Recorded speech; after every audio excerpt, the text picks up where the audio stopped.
10 million visits for the first time post-pandemic. Dadepo Beach, meanwhile, more than doubled its attendance due to expanded leisure and cultural offerings. Officials said longer operating hours prompted by heat waves and a shorter monsoon boosted beach attendance. They added that festivals and hands-on experiences also played a big role in drawing crowds to Busan's coastline this summer.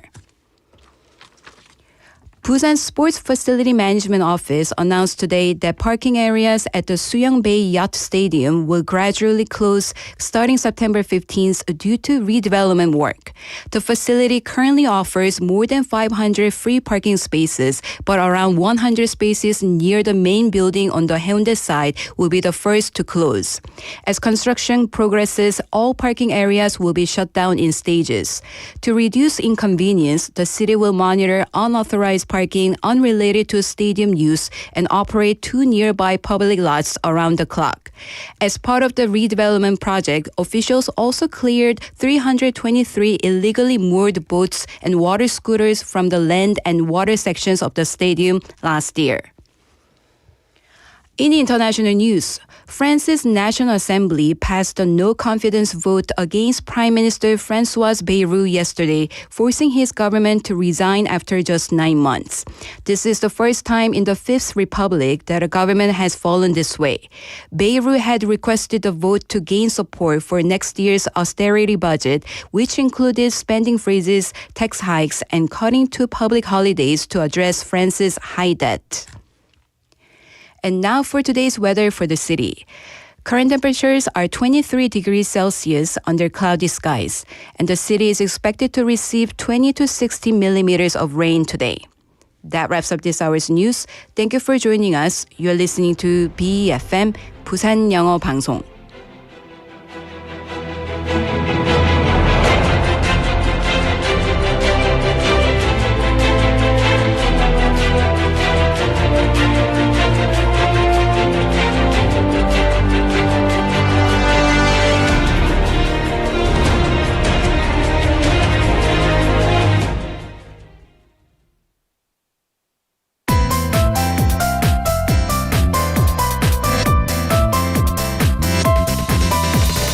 Your best choice. BEFM, 부산영어방송. Coming up next is Busan Worldwide with Stephanie Yoon. BEFM, 부산영어방송.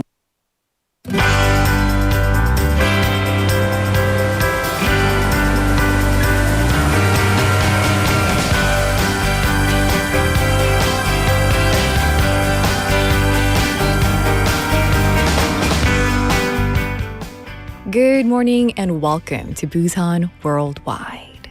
Right now, even as we speak, diplomacy is actively connecting people and cities across borders.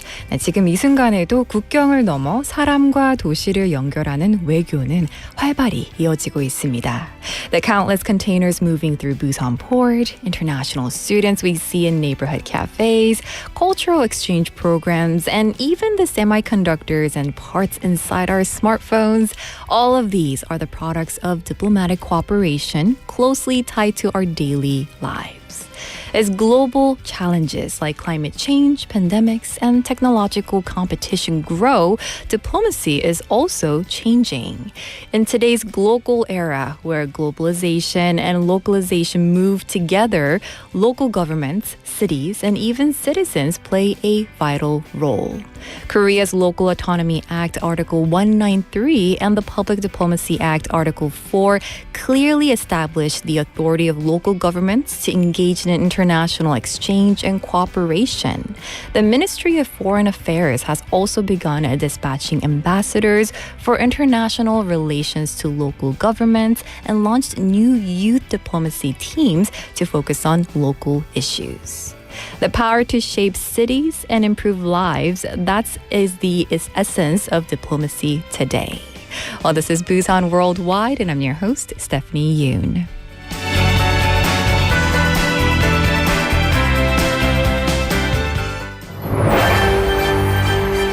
This is Busan Worldwide, your window into Busan, your bridge to the world. That's right. You're tuned in live this Tuesday morning. It is September 9th on BEFM 부산영어방송 90.5 FM in Busan and 103.3 FM in Gijang, Jeongwan, and Noksan areas. Now, as a hub for ports, logistics, and emerging industries, and as a strategic gateway in Asia, Busan is at the forefront of international diplomacy. Recently, the city has raised its global profile by being named World Design Capital and by securing the hosting rights for the UNESCO World Heritage Committee. As of July, more than 2 million international visitors have already come to Busan this year, with U.S. tourists ranking 4th in number, a sign of growing exchange between Busan and the United States. So in today's edition of The Interview, we're joined by someone who plays a vital role in strengthening that partnership. With deep ties to Korea and extensive diplomatic experience, Mr. Dewey Moore, Principal Officer at the U.S. Consulate in Busan, will share his insights. We'll talk about the role of the consulate, his first impressions since arriving, and the future of the Korea-U.S. alliance, and the significance of local diplomacy. But before that, here's today's text topic for you listeners. Have you ever experienced a moment that made you think, oh, yes, I really love Korea? 네, 오늘의 문자 주제 드릴게요. 여러분은 정말 한국이 좋구나라고 느꼈던 특별한 순간이 있었나요? Now, it can be something simple. For me, it is all the convenience stores in Korea, 편의점, right? In Arizona, you don't get that. It's a very special vibe that you get in Korea. If you need anything or if you don't need anything, you can stop by and grab it. And the fact that you can walk there and you can even, have 컵라면 or alcohol if you want, whatever you need, you can enjoy it in 편의점. That is just amazing to me because back in Arizona, I would have to do it before 9 p.m. if you need anything because all the shops close at 9 and that was a real inconvenience, right? So I really enjoy 편의점. Every time I walk into 편의점, I am grateful and I just love Korea for that. So it can be something simple like that. We have TV Jerry님 saying 뭐든 빨라서 좋아요. 택배도 진짜 빨리 오잖아요. I agree. You can order something and it'll be there like in 2 hours, right? I love it indeed. Thank you so much for sharing. We also have Benny님 saying every time I eat authentic Korean food, I love it. And even the temples in Korea, yes, they're beautiful indeed. Well, listeners, we love to hear your thoughts, so send us your messages at pound 9050 for 101 or for free through Kakao Talk or YouTube live chat. Well, we're going to move on to our main segment, The Interview.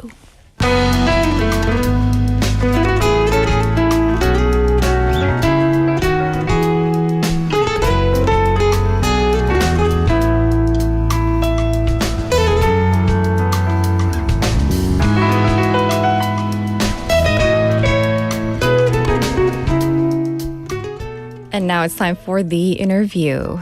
Diplomacy isn't only about major treaties or summits between nations. Real progress in areas like technology partnerships, talent exchange, or tourism often comes from cooperation between cities.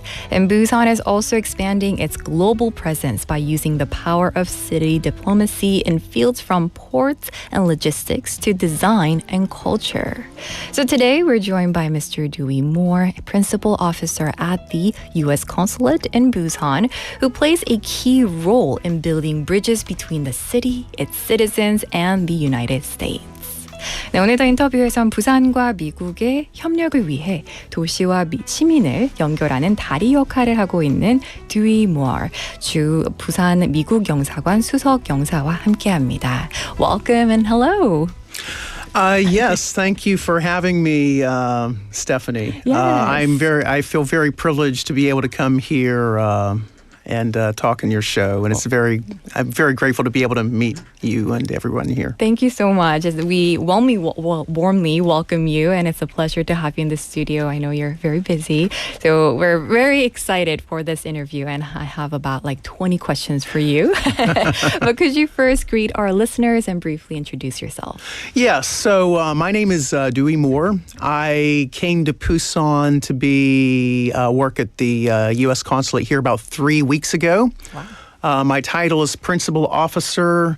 Essentially, that's almost like a consul general equivalent, but because our consulate is very small, I have the title of Principal Officer instead. I grew up in the United States. I grew up in the state of West Virginia. Mm-hmm.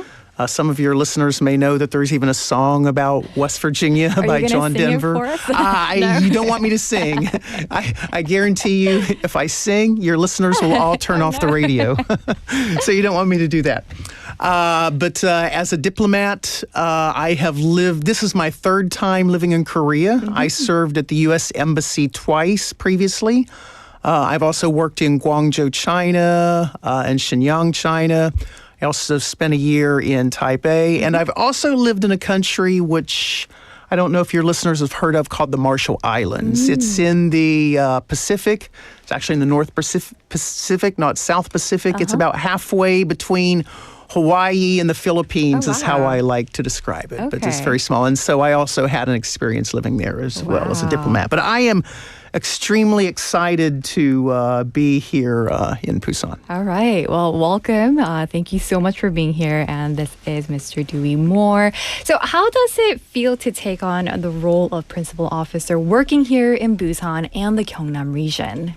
Well, I feel very humbled and I feel very honored. But I'm also very excited to be here.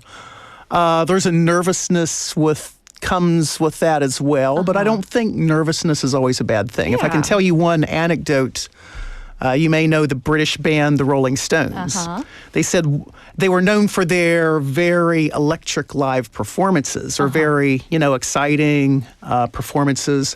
But they said one of the reasons their performances were always so good is even though they were a very famous band, before they went on stage, they were very nervous. Oh, really? Yeah. Oh. So I hope to channel that nervous energy into doing some really good stuff here. And I will also say this is not my first time in the Gyeongnam region. I'd only visited Busan maybe 3 or 4 times before coming here.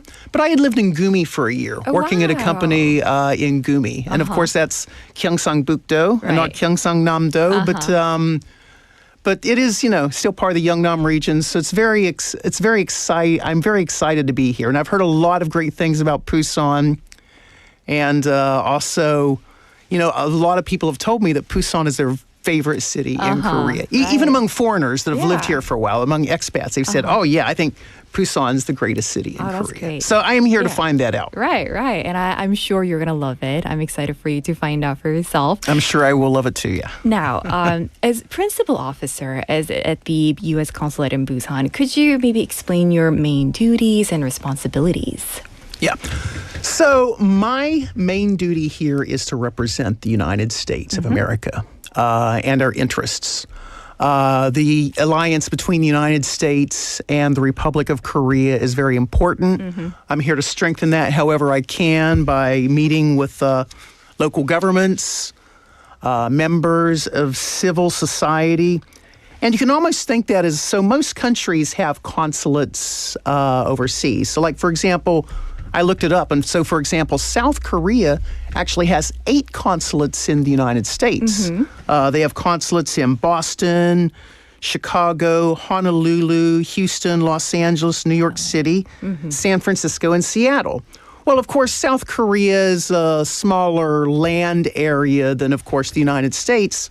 But in that same token, we have a consulate here in Busan. So we can actually directly represent the United States and understand what the people here in the Gyeongnam region are doing. And Jeju-do is also in our consular district. So I have not yet visited Jeju-do in my official capacity. I've been there a few times, but previously. But I also look forward to going to Jeju-do as well in my you're role. definitely going to have to take a visit. And you mentioned you have been working here in Korea for a long time. You mentioned Gumi and Seoul as well. And you have a long connection with Korea. So back in the 1990s, you worked at L Group, and you have also served twice at the U.S. Embassy in Seoul, as you mentioned. So what first brought you to South Korea, and what made you stay on? So what first brought me to Korea was I was actually a missionary here for 2 years. Wow. And then I went home and I had this language and I really wanted to be able to do something with it. So I decided to go to university so I could study Korean. And I actually transferred universities at the time. Oh, wow. And I thought, well, if I'm going to transfer to study Korean, I might as well major in it. Uh-huh.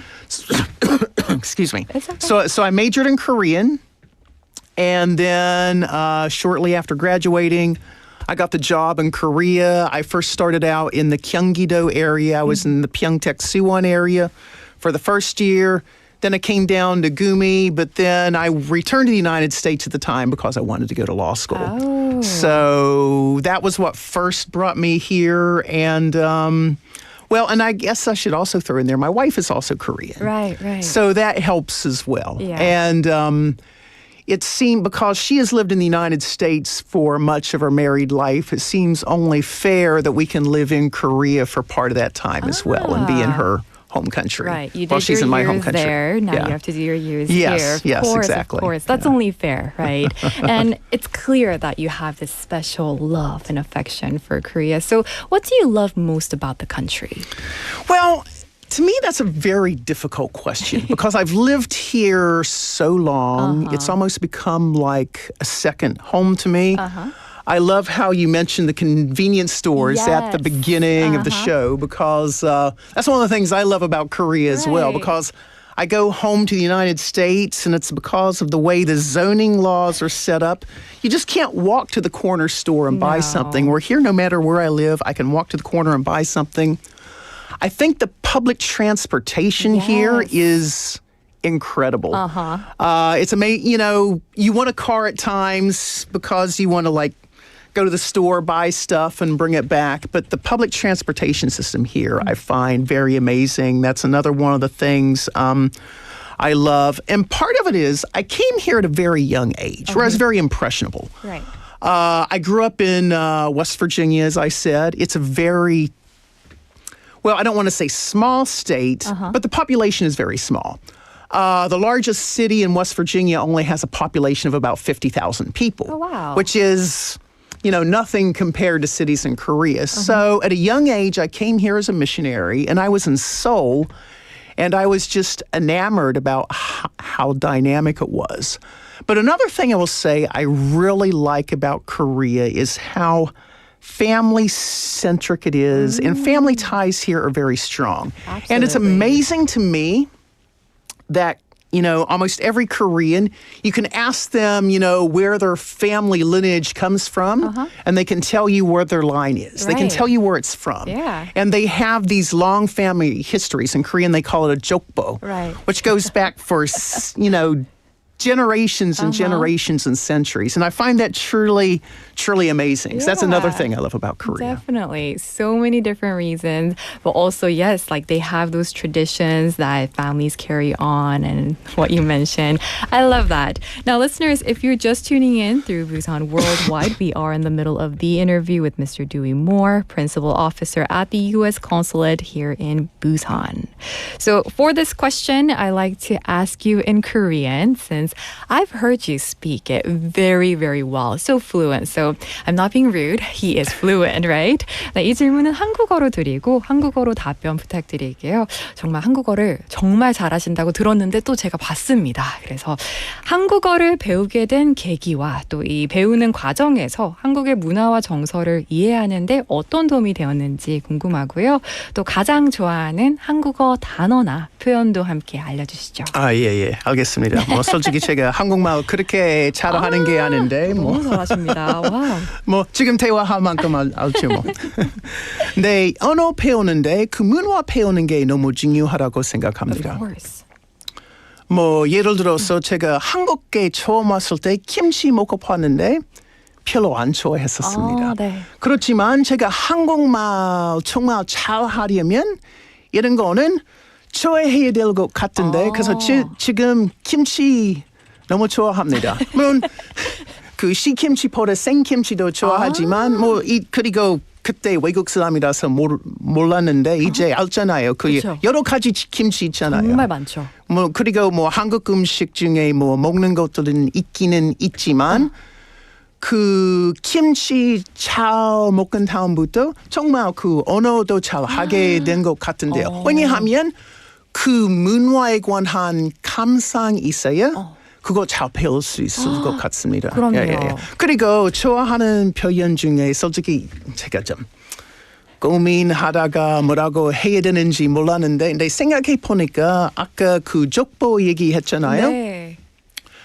그 공자 말씀 중에 수신, 제가, 지극, 평천하 있잖아요. 네. 그래서 그런 가르침으로 좀 가족 강하게 될 수도 있고 그리고 그렇게 강한 가족은 강한 국가가 이루어지는 것 같고 그래서 그 표현 특별히 좋아합니다.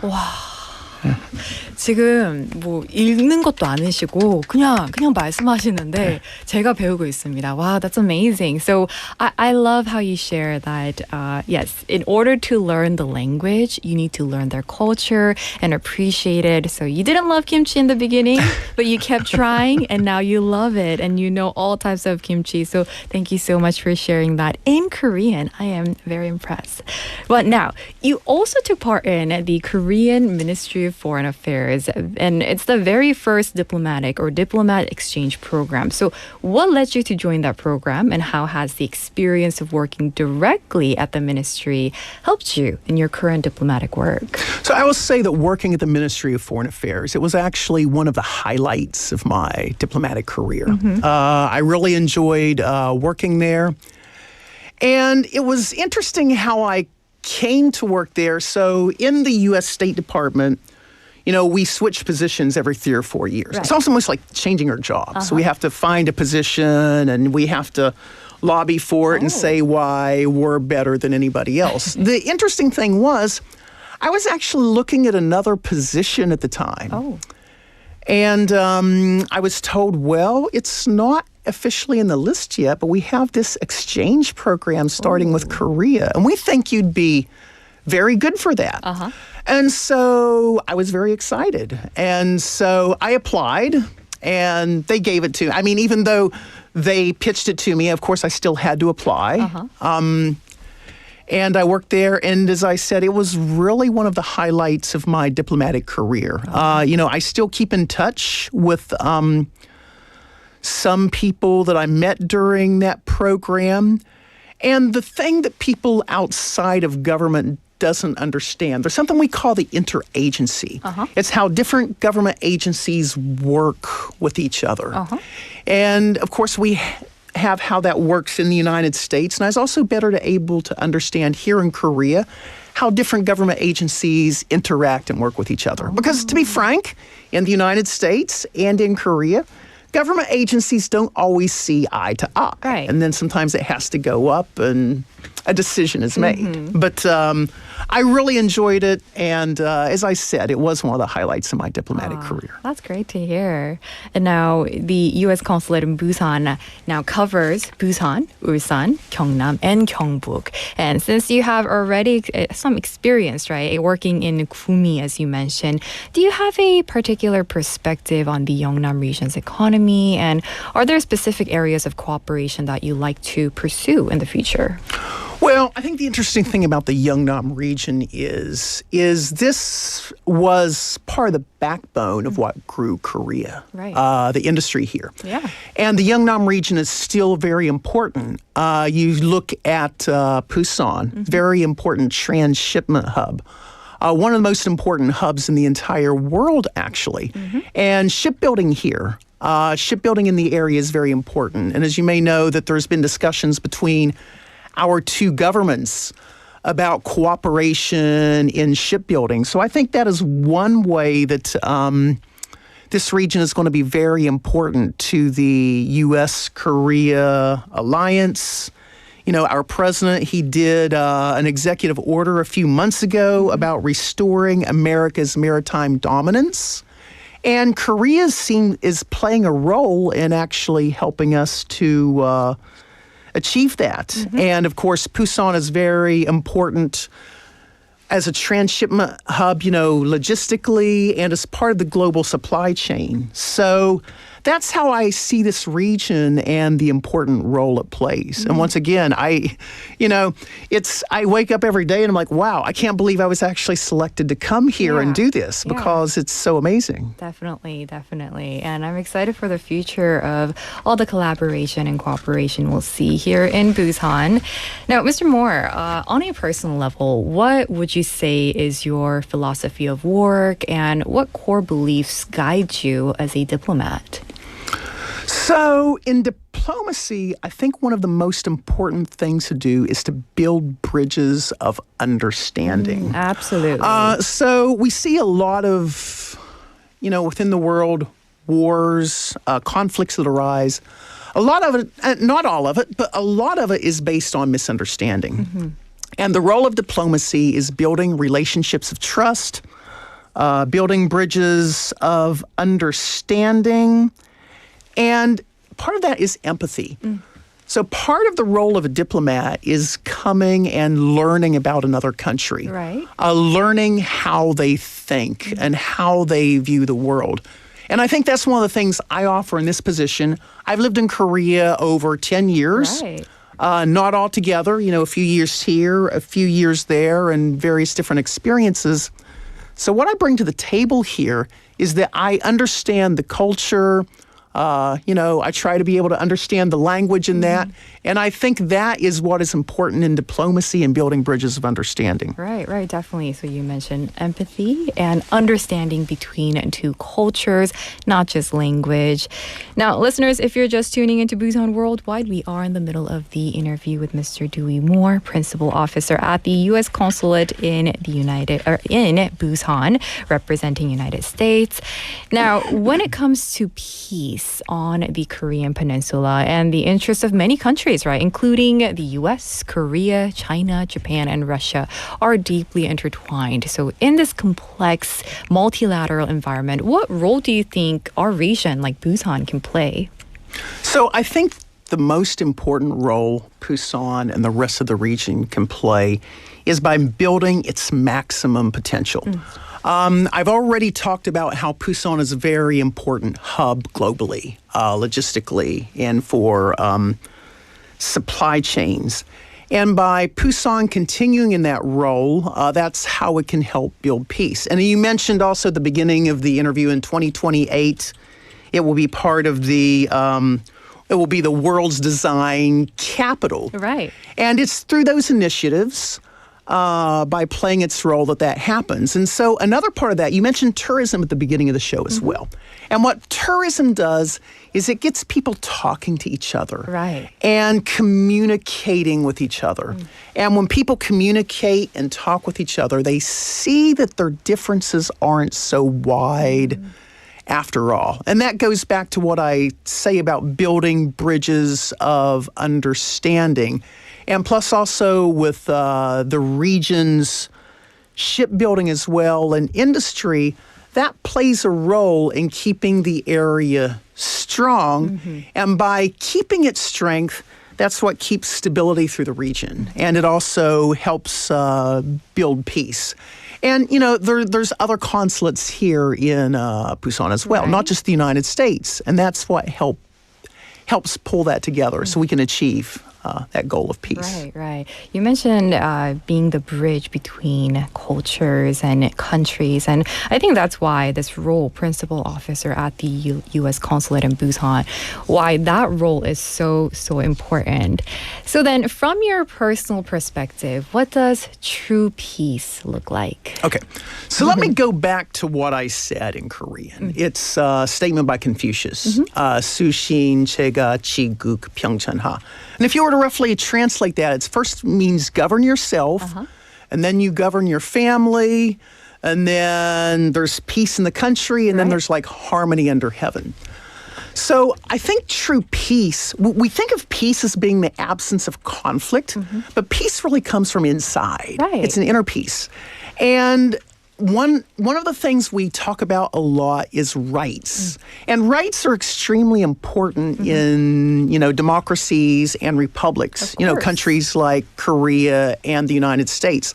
But one of the things we fail to focus on a little bit at times is the importance of responsibilities.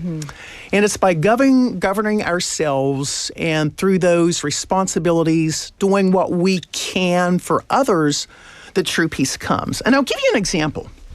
So I think one example is, and a lot of younger people won't remember this, but during the Asian financial crisis, one of the things that Koreans did is, they gathered their gold. Right. They gathered their foreign currency. And that actually helped them overcome how the Asian financial crisis influenced them a lot more than other countries. Right. And it's by having that mindset of helping others, helping the state, thinking that there's something more in this than just yourself. I think that's one of the ways we achieve true peace. Yeah. And do you see that when you are here in Korea? Yeah, and that's, Yeah. well, it's that collectivist culture, Right. Mindset. And mindset, yeah, and I think we can see that wherever we go, and I think that's one of the strengths that Korea has as a country. Wonderful to hear. Now, before we wrap up, do you have a message you'd like to share with the citizens of Busan and the people of Korea who are listening to our program right now? Well, as a diplomat representing the United States, of course, I have to emphasize the importance of the U.S.-Korean alliance.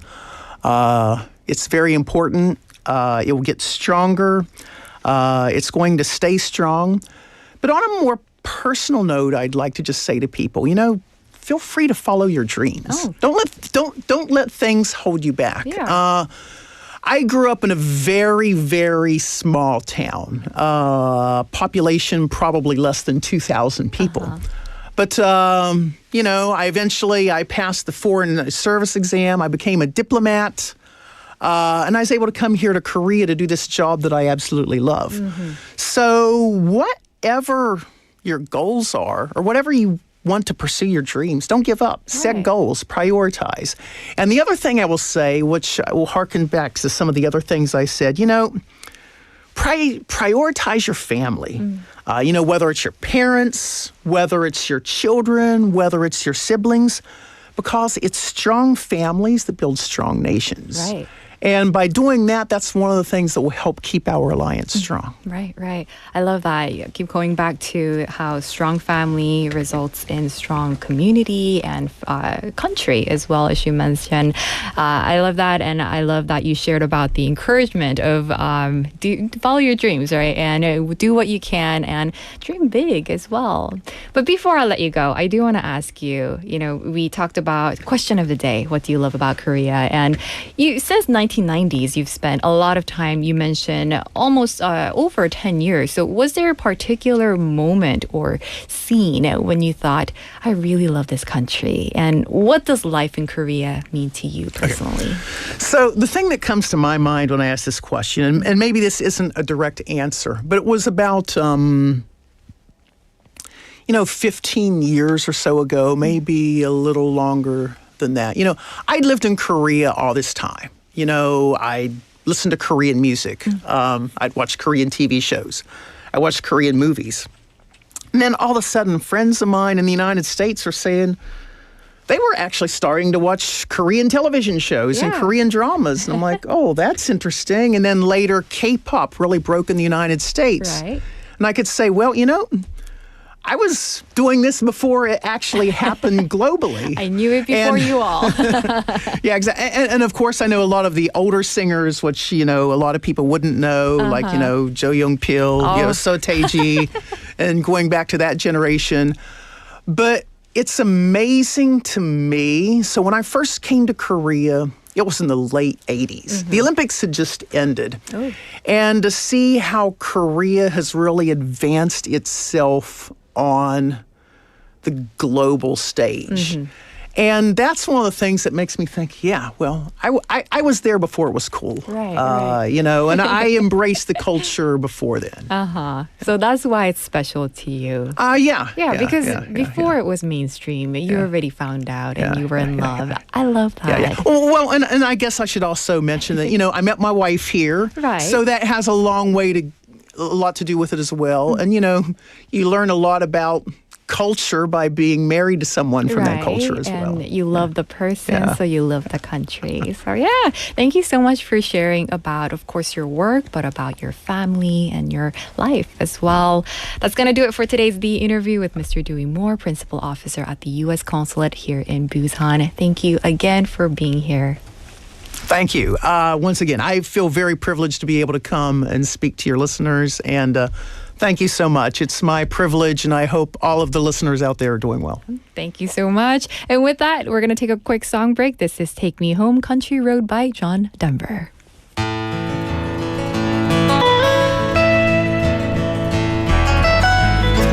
Almost heaven, West Virginia, Blue Ridge Mountain, Shenandoah River. Life is old there, older than the trees, younger than the mountains, growing like a breeze. Country roads, take me home to the place I belong. West Virginia, Mountain Mama, take me home. Country roads, all my memories, they gather round her. Finest lady, stranger to blue water.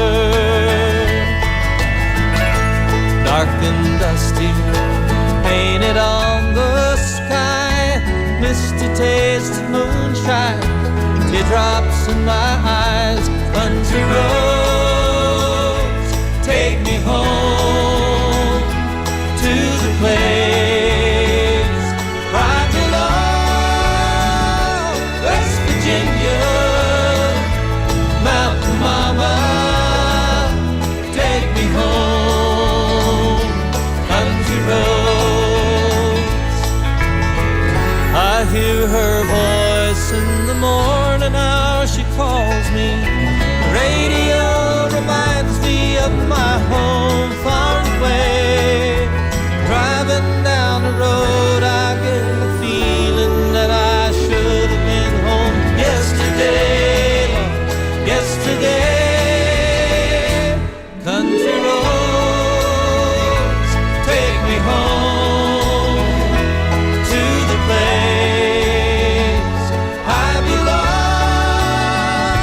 West Virginia, Mountain Mama, take me home. Country roads, take me home to the place I belong. West Virginia, Mountain Mama, take me home. Country roads, take me home. Down country roads, take me home. Down country roads.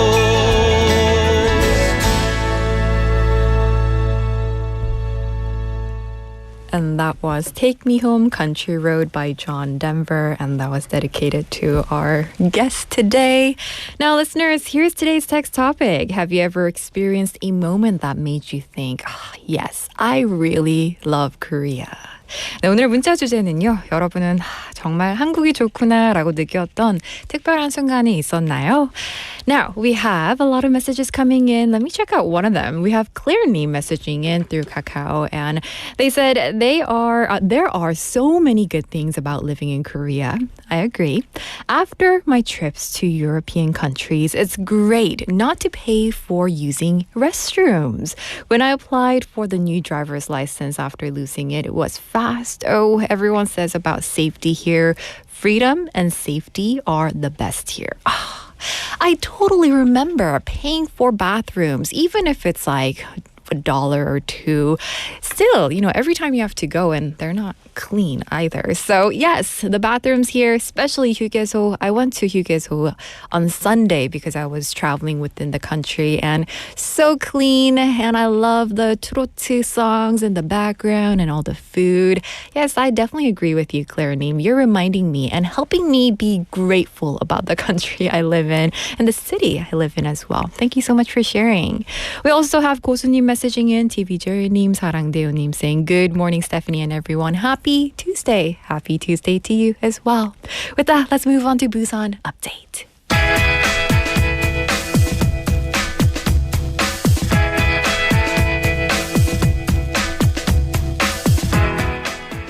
Now it's time for Busan Update. Busan City is carrying out the Seeds of Hope campaign to mark the 8th Life Sharing Week. 부산시는 제8회 생명나눔 주간을 맞아 희망의 씨앗 캠페인을 실시합니다. So from September 8th to 14th, the campaign encourages organ and tissue donation led by the Korea Organ and Tissue Donation Agency with support from local governments nationwide. Busan is working with civic groups to spread a culture of life sharing and is holding a special ceremony today for Organ Donation Day. Public health centers across all 16 districts and county are also taking part by promoting registration, and citizens are further encouraged to join through interactive events like the Walk-On Challenge and a photo event. A city official expressed hope that this effort will inspire more residents to take part in life-saving donations. And that's it for today's Busan Update.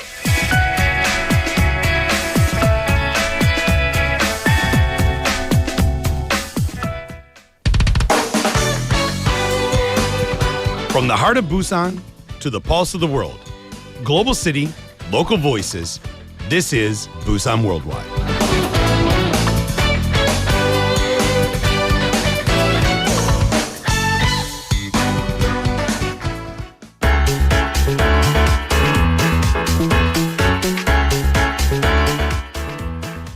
And now it's time for Correspondent Reports, where we are going to be connecting with our reporters from around the world.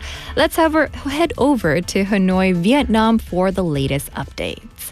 오늘은 베트남 소식입니다. 베트남의 정리나 통신원과 함께합니다. 안녕하십니까? 네, 안녕하세요. 네, 반갑습니다.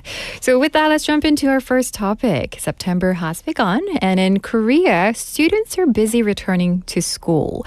Now, September also marks the start of a new school year in Vietnam, so let's hear a bit about this. 9월은 한국에서 개학철인데요. 베트남에선 9월이 새 학년이 시작되는 달이라고요. 네, 그렇습니다. 지난 5일 베트남 전역에 유치원생부터 대학생까지 약 2,600만 명의 학생들이 일제히 새 학년을 시작했습니다. 특히 올해는 베트남 교육계에 획기적인 변화를 가져올 새로운 정책들이 함께 시행되면서 그 의미를 더했는데요. 이 베트남 공산당이 유치원부터 고등학교까지 모든 공립학교의 수업료를 면제하기로 결정한 것이 가장 큰 변화입니다. 그렇군요. 학부모님들이 크게 반가워할 것 같습니다.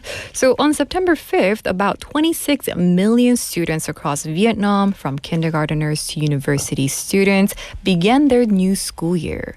What makes this year particularly significant is the introduction of groundbreaking new policies in the education sector. The most notable change is the decision by the Communist Party Politburo to eliminate tuition fees for all public schools from kindergarten through high school. Well, waiving tuition for every public school, that's a bold move and certainly a huge relief for families. 모든 공립학교 수업료가 면제된다니 정말 파격적인 정책인데요. 학생들과 학부모들에게 큰 힘이 될 것 같습니다. 네, 맞습니다. 이번 정책으로 약 2,320만 명의 학생들이 혜택을 볼 것으로 예상이 되는데요. 이를 위해 베트남 정부도 매년 약 1조 5천억 원의 예산을 투입할 계획입니다. 이 밖에도 교사의 지위에 관한 법률, 산간 도서 지역 학생들을 위한 학습 자료 지원 등 다양한 교육 발전 결의안이 함께 시행됩니다. 그렇군요. So around 23.2 million students are expected to benefit, with the government committing roughly 1.5 trillion won annually to support the plan. Other measures include a law to strengthen teacher status and expanded learning resources for students in remote and island areas. Well, the government's strong commitment to education is clear, and I imagine the first day of school must have felt different this year. 교육에 대한 베트남 정부의 강한 의지가 느껴지는데요. 올해 개학식 풍경도 특별했을 것 같습니다. 네, 올해는 사상 처음으로 전국 5만 2천여 교육기관이 온라인으로 연결돼 이 하노이에서 열린 국가 개학식 행사를 함께 했습니다. 이 도시부터 멀리 떨어진 섬 지역까지 모든 학생들이 동시에 국기 개양식을 하고 국가를 부르는 장관이 연출되기도 했는데요. 이 교육을 통해 국가의 미래를 열겠다는 베트남의 기대감이 그 어느 때보다 뜨거운 첫날이었던 것 같습니다. 그렇군요. So for the first time, more than 52,000 schools nationwide were linked online to take part in the national opening ceremony held in Hanoi. From major cities to distant islands, students all raised the flag and sang the anthem, making a symbolic start to the school year filled with hope for the future. While millions of schools and students are entering school, concerns are rising about Vietnam's future demographics. After once experiencing a baby boom, the country is now facing low birth rates. So let's hear a bit about that. 그런데 이렇게 많은 학생이 있는데도 베트남은 저출산 걱정이 있다고요? 네, 그렇습니다. 이 불과 수십 년 전만 해도 베이비붐이라 불릴 정도의 높은 출생아 수를 기록했던 베트남이지만 이제는 상황이 완전히 역전됐습니다. 2024년 베트남의 합계 출산율은 여성 1명당 1.91명으로 인구 유지를 위해 필요한 대체 출산율 2.1명에도 미치지 못하는 역대 최저치를 기록했습니다. 그렇군요. 인구 구조가 빠르게 바뀌고 있군요. So just decades ago, Vietnam recorded such high birth rates and numbers it was dubbed a baby boom. But in 2024, the fertility rate or the birth rate dropped to 1.91 children per woman. And that's below the replacement rate of 2.1 and the lowest ever recorded. Then what's behind the sharp decline in Vietnam? 그럼 출산율이 급격하게 떨어진 원인은 무엇인가요? 네, 아마 한국과 비슷한 이유가 아닐까 싶은데요. 경제적인 부담과 생활 방식의 변화가 가장 큰 원인으로 꼽히고 있습니다. 과거 대가족을 이루던 모습과 달리 요즘 베트남 젊은 부부들은 자녀를 적게 낳는 것을 선호하고 있습니다. 실제로 1989년에는 신생아가 190만 명에 달했지만 2024년에는 인구가 1억 100만 명 이상으로 늘었음에도 불구하고 신생아 수는 130만 명으로 오히려 60만 명이나 감소했다고 합니다. 그렇군요. So economic pressure and changing lifestyles all are the main factors. Unlike in the past when large families were common, young couples now prefer fewer children. In 1989, there were 1.9 million newborns, but by 2024, despite a population over 101 million, births had fallen to 1.3 million, a decrease of 600,000. And such a rapid demographic shift could create challenges like a shrinking workforce and an aging population.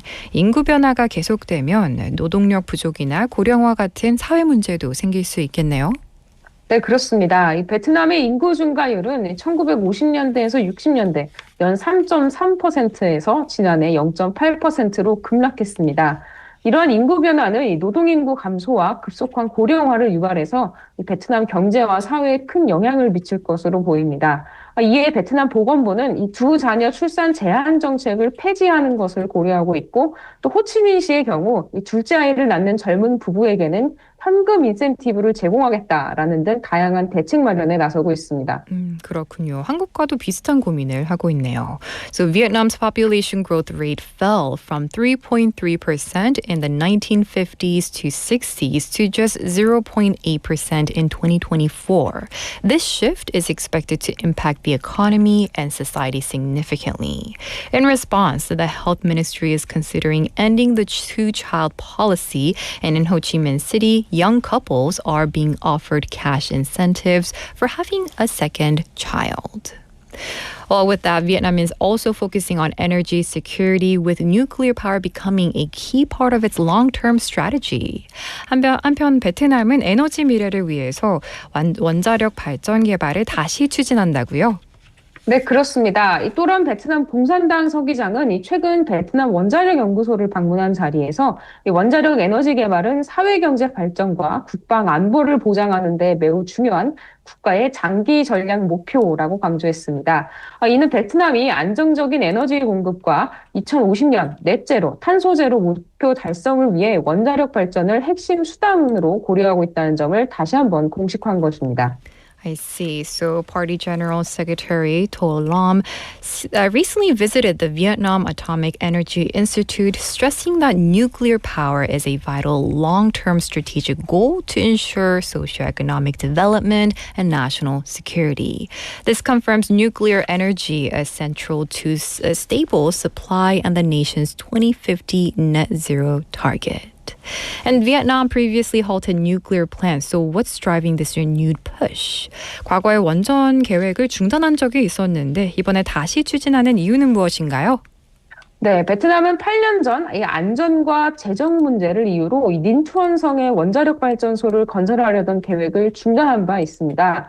하지만 최근 급증하는 에너지 수요를 감당하고 또 이 지속 가능한 성장을 이어가기 위해 원자력 발전의 필요성이 다시 대두된 것으로 보입니다. 이 또럼 서기장은 국제 원자력 기구의 지침을 엄격히 준수하면서 또 사람과 환경, 사회에 대한 절대적인 안전을 보장해야 한다고 역설했습니다. I see. So 8 years ago, plans for reactors in Ninh Thuan province were shelved due to safety and financial concerns. But with the rising energy demand and the need for sustainable growth, nuclear power is once again essential. So that concludes today's update coming from Hanoi, Vietnam. 오늘 베트남 소식 전해주셔서 감사합니다. 네, 감사합니다. All right, and that was Ms. Chong Lina, based in Vietnam. Listeners, thank you again for tuning in to Busan Worldwide and messaging in as well. Now, tomorrow we'll be back again with the interview here on Busan Worldwide, and we're going to be focusing on International Conference on Silicon Carbide, from extending the driving range of electric vehicles to faster smartphone charging. We're going to be talking about that with a professor, Shin Hoon-kyu, as well. So do tune in tomorrow for that. And listeners, final song for today is by Yoongon, 비 오는 압구정. I'll see you tomorrow. Bye-bye. 혹시나 그댈 마주칠까봐 2시가 지나도록 마냥 기다리네.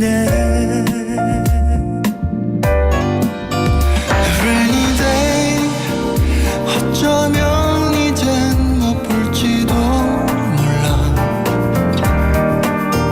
일부러 네가 다시 날 찾기 전에. A rainy day tonight, 너와 나의 인연이 여기까지일까. 며칠 전까지 여기서 널 보곤 했는데 오늘은 전화도 꺼놨나봐. 그대 목소리를 닮은 서운한 비만 오네. 이렇게 오늘도 널 기다리잖아. 그렇게 다시 또 널 바라보잖아. 너를 그리다 거리에 혼자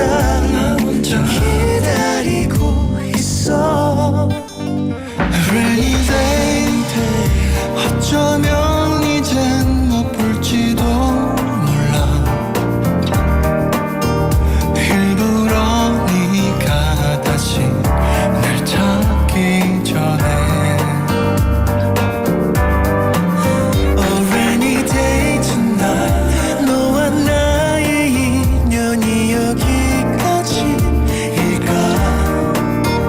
며칠 전까지 여기서 널 보곤 했는데 오늘은 전화도 꺼놨나 봐 그댈 기다리다가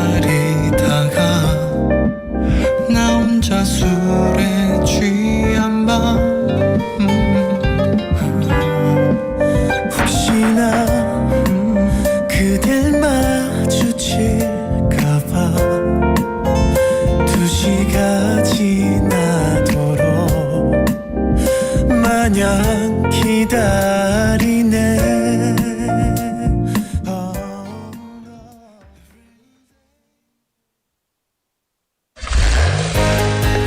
혹시 지금 운전 중이신가요? 어린이 교통사고 피해자 수는 지난 3년 평균 약 9만 명. 특히 어린이 보호구역 안전기준이 강화된 이후에도 어린이 보호구역 내 사고는 지속적으로 발생하고 있습니다.